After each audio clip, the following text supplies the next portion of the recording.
Reel hangman and real hangman, आप बताइए, आप कुछ बोलना कुछ चाहते हो? बोलना।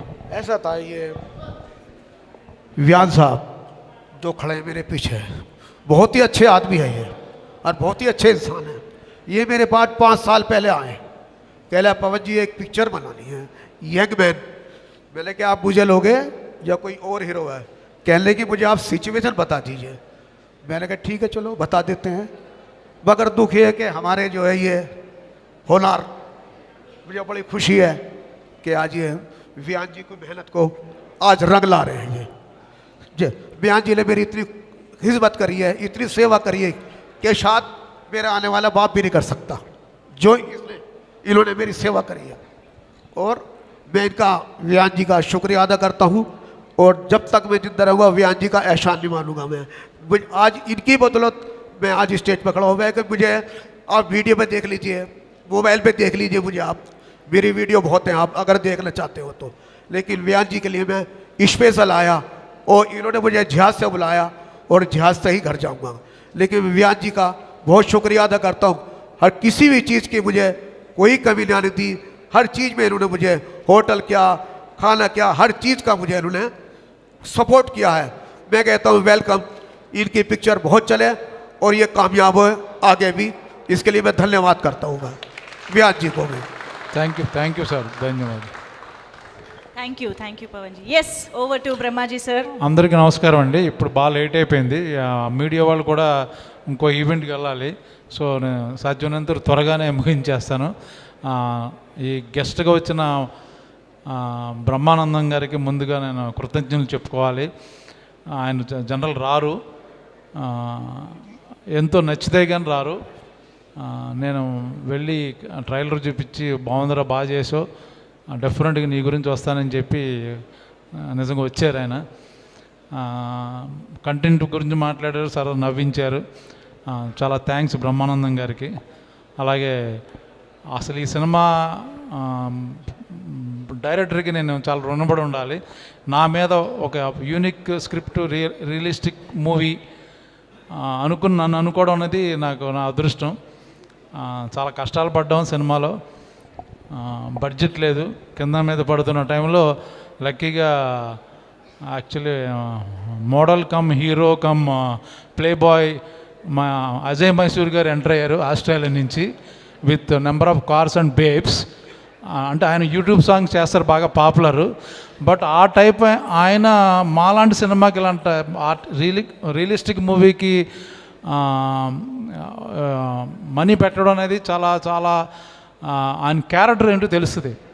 ఇప్పుడు ఏదో ఫ్యాన్సీ మూవీ చేసేసి ఏదో స్పై మూవీ అంటే ఆయన డబ్బులు ఇవ్వచ్చేమో, కానీ అసలు ఈ సినిమా రిలీజ్ అయ్యే డబ్బులు వస్తుందా లేదో తెలియదు. అయినా కూడా చాలా అమౌంట్ ఇచ్చి దాని ఇప్పుడు ఈ ప్రమోషన్ దగ్గర వదలకుండా అన్నీ చేశారంటే ఆయన టేస్ట్కి నేను చాలా థ్యాంక్స్ చెప్పాలి. ఆయన డ్రెస్సింగ్లో నన్ను డామినేట్ చేసినా సరే మంచి హృదయం ఉంది. మీరు ఎప్పుడు ఆస్ట్రేలియా వెళ్ళినా ఆయన బిగ్గెస్ట్ హోస్ట్ అక్కడ. ఆయన తెలియని వాళ్ళు ఎవరు లేరు. నేను ఆస్ట్రేలియాలో ఆయనతో పాటు కార్లో వెళ్తుంటే, షాపింగ్ మాల్లో వెళ్తుంటే అందరూ ఫోటోలు దిగుతున్నారు, అందరూ ఈయనకు చూస్తున్నారు. అందరూ నన్ను అనుకున్నాను, తర్వాత అర్థమైంది ఈయనని. ఏంటి అంటే ఆయన అక్కడ బాగా పాపులర్, మొత్తం అమ్మాయిలు వచ్చి ఫోటోలు దిగుతున్నారు. సో ఆయన చాలా థ్యాంక్స్ అన్న. మళ్ళీ నాతో పాటు ఇంకో మూవీ అనౌన్స్ చేయబోతున్నారు, ఆ విషయం కూడా ఇప్పుడు చెప్తారు. సో మా టెక్నీషియన్స్కి ముందు నెక్స్ట్ నెక్స్ట్ 3rd రిలీజ్ అవుతుంది. ఒకసారి మీరు వస్తే ముందుకి. శశి గారు ఎవరు ఇప్పుడు మీకు చాలామంది తెలియకపోవచ్చు, ఈయన ఎవరో మన ఎంఎస్ నారాయణ గారు అమ్మాయి యాక్చువల్గా. సో నెక్స్ట్ ఆవిడే మనకు చూసేది. థ్యాంక్స్ అండి, ఇలాంటి మంచి సినిమాలను ఎంకరేజ్ చేస్తున్నందుకు. ముందు ఇలాగే చేయాలనుకున్నాను. ఇంకా మా టెక్నీషియన్స్ అందరూ ఆల్రెడీ టైం అయిపోయింది కాబట్టి క్వశ్చన్స్ అండ్ ఆన్సర్లో నేను మాట్లాడతాను. థ్యాంక్ యూ సో మచ్ వచ్చిన వాళ్ళందరికీ. ఏమన్నా మిస్ అయినా? Done sir. Okay, thank you. Miss అయినా ఐ థింక్ మా క్వశ్చన్స్లో కూడా కవర్ అవుతాయి. క్వశ్చన్ కవర్ అందులో చెప్తాను, ఏమనుకోవద్దు. All the best team, thank you so much. ఒక్కసారి మనం క్వశ్చన్ తీసుకునే ముందు ఇంకొక గ్రూప్ ఫోటో టీం అందరూ కలిసి ఒక్కసారి అందరూ దగ్గరగా నిలబడితే. యా,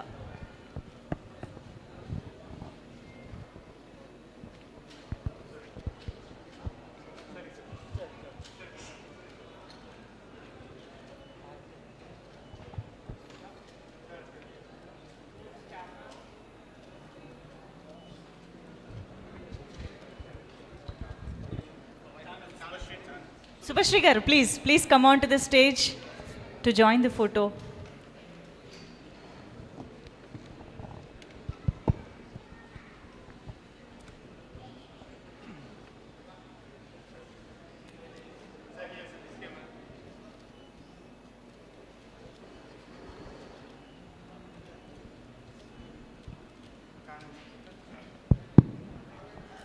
ఛానల్ కెమెరాస్ కోసం ఒక్కసారి అలాగే ఉండండి సార్. యా,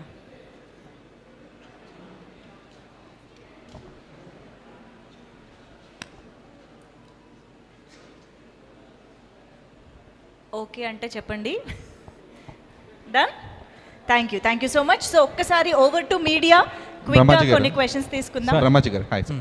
హాయ్ అండి. సార్ బ్రహ్మాజీ గారు అంటేనే మామూలుగా ఇండస్ట్రీలో అందరికి అజాత్ శత్రువు లాంటి వ్యక్తి. సో అలాంటి ఆయన యాక్ట్ చేసిన సినిమా రిలీజ్ అవ్వడానికి 6 years ఎందుకు పట్టింది సార్?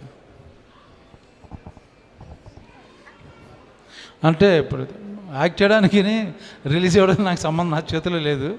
అది వాళ్ళకి బయ్యర్స్ కానీ డిస్ట్రిబ్యూషన్ కానీ సినిమాను బట్టి ఉంటుంది. ఇది ఇట్స్ నాట్ మా కమర్షియల్ మసాలా ఎంటర్టైనర్ కాదు కాబట్టి, రియలిస్టిక్ మూవీ కాబట్టి విల్ టేక్ టైం. అది రైట్ టైంలో సన్ నెక్స్ట్లో వచ్చింది కాబట్టి మాకు అదృష్టం. అది అంటే ఎక్కువ మంది. బట్ మీ కాంటాక్ట్స్ ఏం మూవ్ చేయలేకపోయారా? దానికి దీనికి సంబంధం లేదు, వేరే టాపిక్, ఇది వేరే సబ్జెక్ట్, ఇదే అండి. విహాన్ హాయ్. సో యా, ఈ సినిమా అంటే సినిమా తీయడానికే చాలా కష్టపడుతూ ఉంటారు, బట్ మీరు రిలీజ్ చేయడానికి ఎక్కువ కష్టపడ్డారు. Like what is your journey to release the film? ఎందుకంటే 2021లో the film got completed and till since then you been waiting for the film to release కదా. సో ఆ జర్నీ గురించి చెప్పండి. No, it got తర్వాత 23లో it got finished, but it was very difficult. అంటే writing దగ్గర నుంచి ఈ స్టేజ్ దాకా రావడానికి too many problems ఉన్నాయి. సో ఓన్లీ విత్ చెప్పుకోలేని ప్రాబ్లమ్స్ ఎన్నో ఉన్నాయి ఆ టైప్ అనుకోండి. But yeah, it's because of team support.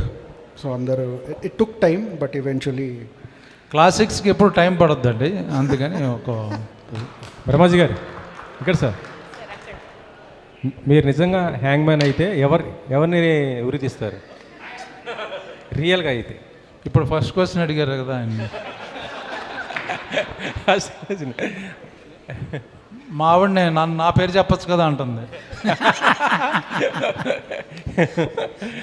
అంటే ఎలాంటి ఎవరినైతే అంటే సినిమాలో ఎలాంటి క్యారెక్టర్ని నిజంగా చేశారు? రేప్ చేసే వాళ్ళందరిని ఉరిది కన్ఫామ్గా చేయాలండి, కన్ఫామ్. అది అప్పుడు డిలే చేయకుండా ఎప్పటికప్పుడు ఒక 1 monthలో, ఈ మధ్య మొన్నే విన్నాను, ఇప్పుడు ఒక 95-year-old మ్యాన్, ఈ కేసు ఇప్పుడే వచ్చింది, 1 monthలో ఉరి తీస్తున్నారు. I appreciate that.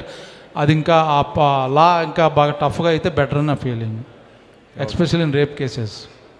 ఇటీవల మీ సినిమాకి గద్దర్ అవార్డు కూడా వచ్చింది, వనజీవి కదా? అవునండి. దీన్ని కూడా అవార్డు ఎక్స్పెక్ట్ చేయొచ్చా ఇలాంటి సినిమాకే? ఇది అవార్డు విన్నింగ్ మూవీ ఉంది, డెఫినెట్గా నాకు అవార్డు వస్తుంది, బాగా యాక్ట్ చేశాను. ఓకే. బ్రహ్మాజీ గారు, సార్ ఇటువంటి క్యారెక్టర్స్ చేయాలంటే చాలా టిపికల్ క్యారెక్టర్. అంటే ఒక మన నిజ జీవితంలో చాలా డిటాచ్మెంట్ ఉంటుంది ఇటువంటి క్యారెక్టర్స్కి. అంటే ఒక ఎమోషనల్గా టర్మాయిల్ ఉంటుంది. అంటే మనం అట్లా ఊహించుకోలేం ఆ క్యారెక్టర్ చూడడానికి కూడా, దగ్గరికి వెళ్ళడానికి కూడా. అది మీరు ఎలా ఫేస్ చేశారు స్టోరీ విన్నప్పుడు? అది చాలా, నేను ఎక్కువ హోంవర్క్ చేయలేదు, నా డైరెక్టర్ హోంవర్క్ చేశాడు. ఈవెన్ పవన్ గారి ఒరిజినల్ వీడియోస్ చూడడం, మాట్లాడడం, దాని గురించి ఇన్పుట్, లేకపోతే ఈవెన్ కొన్నిసార్లు రియల్ జైల్లో కూడా నేను షూట్ చేశాను. యాక్చువల్గా ఇంట్రడ్యూస్ చేశాడు, చాలా నాకు మెటీరియల్ నాకు అందించాడు అనమాట. సో నాకు ఈజీ అయిపోయింది యాక్ట్ చేయడం. ఇందాక మీరు అన్నారు ఇక్కడ రేప్ కేసెస్ గురించి త్వరగా చేయాలని చెప్పి. సో అట్లాగే మనం చూసుకుంటే మనకి ఇండిపెండెన్స్ వచ్చిన తర్వాత ఇట్లాంటి క్యాపిటల్ పనిష్మెంట్స్కి 752 మాత్రం వేశారు ఉరి శిక్షలు.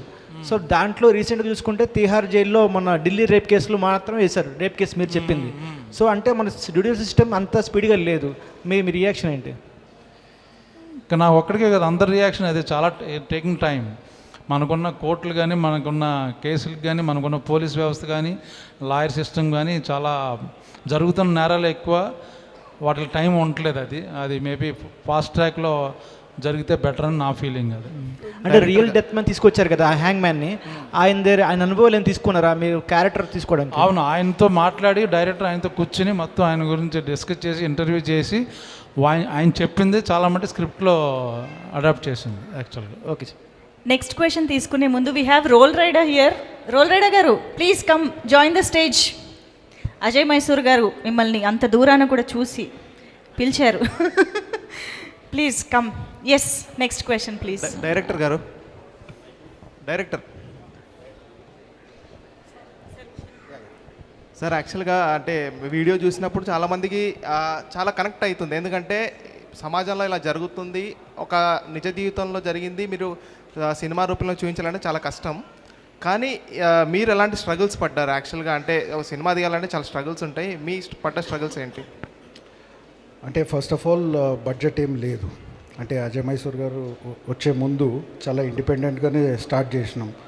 సో ఎవ్రీ సింగిల్ స్టేజ్లో ఓన్లీ బికాజ్ ఫ్రెండ్స్ అందరూ వచ్చి సపోర్ట్ చేసి, ఇన్ఫ్యాక్ట్ సార్ కూడా అంటే రెమ్యూనరేషన్ పరంగా, టైం పరంగా చాలా అంటే every single thing right from money దగ్గర నుంచి అన్నీ చేసినాక మళ్ళీ టెక్నికల్ ప్రాబ్లమ్స్ అవి ఇవి చాలా వచ్చినాయి ఫిలింకి. బట్ డెఫినెట్లీ అదొక వేరే స్టోరీ. బట్ బ్రహ్మాజీ గారు ఇందాక మాట్లాడినప్పుడు అంటే రెమ్యునరేషన్ కూడా తీసుకోలేను నేను అని అన్నారు. అంటే ఇలాంటి సినిమాలకి ఆ పేరు వస్తే ఆ రెమ్యునరేషన్ కన్నా ఎక్కువ అని అనిపించింది నాకైతే. సో మీరేమంటారు? నాకు పేరుని ఇలాంటి సినిమా బయటకు రావాలంటే ముందు మనం రెగ్యులర్ సినిమాలో తీసుకుంటూ రాదు. కాకపోతే ఇప్పుడు సన్ నెక్స్ట్ వాళ్ళు ప్రామిస్ చేశారు, మీ అమౌంట్ మీ రెమ్యునరేషన్ వచ్చేస్తుందండి, అందరూ ఆ సినిమా చూస్తారు కాబట్టి. సో మీరందరూ సన్ నెక్స్ట్లో ఆ సినిమా చూస్తే ఆ ప్రతి రూపాయి నాకు వస్తుంది. దయచేసి నా గురించైనా, నా రెమ్యునరేషన్ గురించైనా ఈ సినిమా చూడండి కోరుకుంటున్నాను.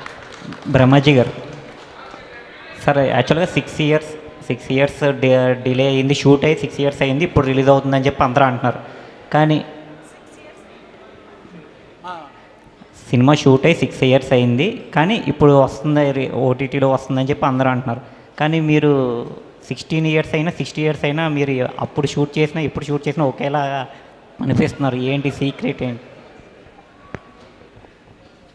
దానికి నేను యాక్చువల్గా చాలాసార్లు చెప్పాను, లైక్ డైట్ అది బాగా తింటుంటాను అది. సో అది నా జీన్స్ అండి, ఎందుకు నేను అది దానికి కొంత క్రెడిట్ మా ఆవిడకి ఇస్తాను. మ్యామ్ని అడగాలి యాక్చువల్లీ సీక్రెట్స్ ఏంటి. తనని అడిగితే చెప్పుద్ది యాక్చువల్గా నా అది. ప్రొడ్యూసర్ గారు మీరు చెప్పండి. డైరెక్ట్ క్వశ్చన్ మ్యామ్ మీకు ఇక్కడ. If you want to answer, if you want to give any secrets, why is he so young always? Brahmaji గారు అంత యంగ్గా ఉండడానికి కారణం ఏంటి? I push him a lot. Pushing a lot అంట. అంటే పుష్ మీన్స్ బయటికి, ఇంటి నుంచి బయటిగా నెట్టేయడం. Whatever go and work, anything you can take it anyway. అంటే మీకు బాగా ఫ్రీడమ్ ఇచ్చారు. ఏ విషయంలో? పుష్ చేసి పుష్ చేయడంలో. ఓకే సరే. Yeah next